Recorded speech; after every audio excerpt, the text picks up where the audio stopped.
Chief justice और election commissioner तो उनके खिलाफ भी कार्रवाइयाँ कर रहे हैं और फिर धमकियाँ दी जा रही हैं। देखें, ये पीडीएम की जमातों ने क्या किया, पिछले साल जो बनियाल साहब ने क्या गलत कहा था, सिर्फ यही कहा था ना कि इलेक्शन कराओ। जो उनको गालियां दी गई, जो यहाँ आकर के कंटेनर लगाए गए, जो यहाँ गेट बंद किए गए और जिस अंदाज से उनको धमकाया गया, वो सब आपके सामने है।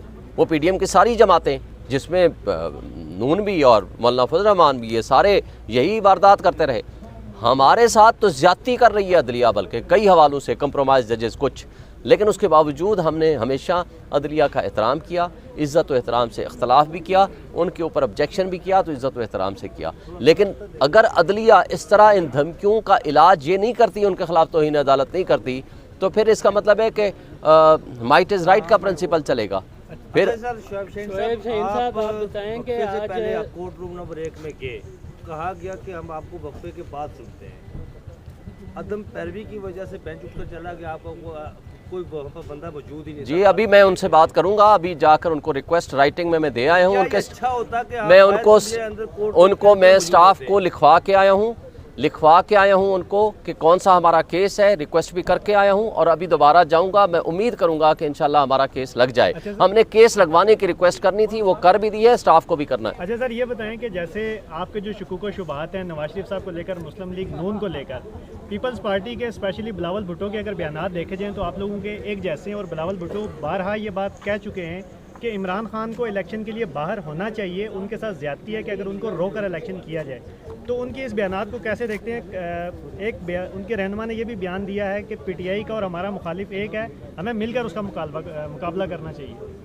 देखें, अगर कोई आइन के मुताबिक अच्छा बयान देता है तो हम उसको वेलकम करेंगे, लेकिन आपने फिर जरदारी साहब का दूसरा बयान भी पढ़ लिया, सुन लिया।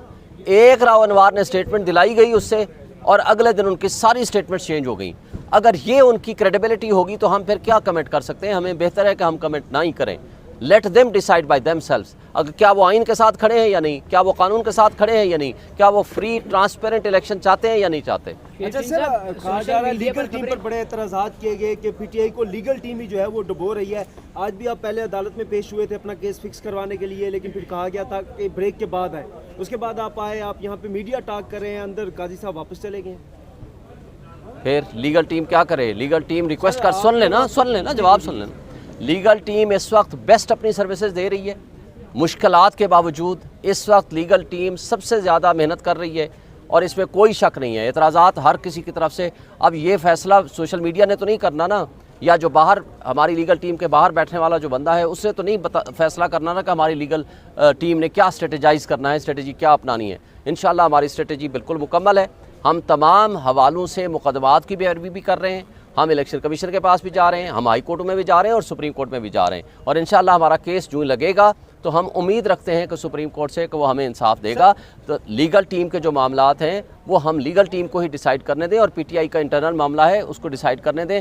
बाहर बैठ के दोस्तों का एतराज़ हो सकता है, आप हमें सजेशन दे सकते हो, हर तरह का एतराज़ हो सकता है, लेकिन हमें अपनी मुश्किलात का पता है, लिहाजा हम अपनी मुश्किलात अदालतों के सामने रख रहे हैं और हमने हर तरह की जो लीगल बैटल है, लीगल फाइट है, उसको लीगल तरीके से कर रहे हैं।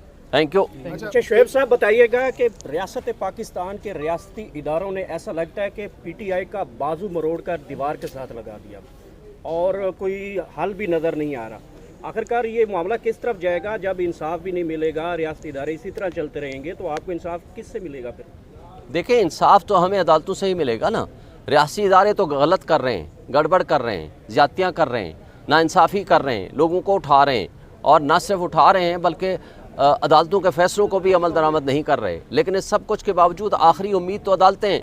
अगर हम अदालतों में नहीं जाएंगे तो किस से जाएंगे? देखें, लोगों की वाहिद उम्मीद और वाहिद सहारा वो अदालतें ही हुआ करती हैं, वरना इंतशार होता है, बददिली फैलती है, अफरा तफरी होती है, डिसअपॉइंटमेंट होती है। ये सारी चीज़ें हम देख चुके हैं।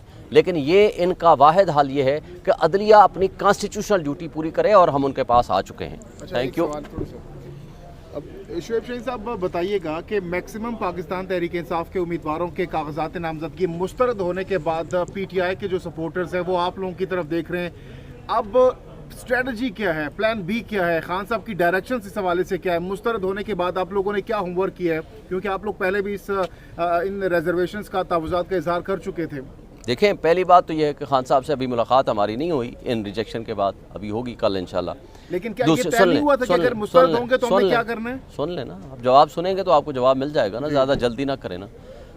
जवाब ये है कि हम पहले इलेक्शन कमीशन के पास गए, फिर हम अदालत में आए और सुप्रीम कोर्ट ने हमारे हक़ में फ़ैसला दिया। हम हाई कोर्टों में भी गए और सुप्रीम कोर्ट के फ़ैसले के ऊपर अमल दरामद के लिए हमने कंटेम्प्ट पिटीशन फ़ाइल की। उस कंटेम्प्ट के बाद भी जो कुछ होता रहा वो सब आपके सामने है। जो मुस्तरद हुए उनके हवाले से हम इलेक्शन ट्रिब्यूनल में भी जा रहे हैं, लेकिन उसके साथ साथ हम इलेक्शन कमीशन को भी 12 एप्लीकेशनें दे चुके हैं जिसका अभी तक कोई रिज़ल्ट नहीं आया।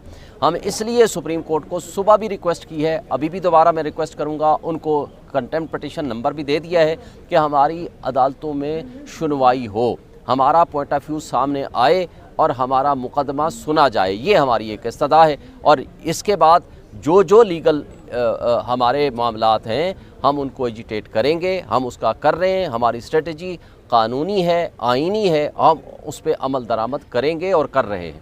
Thank you.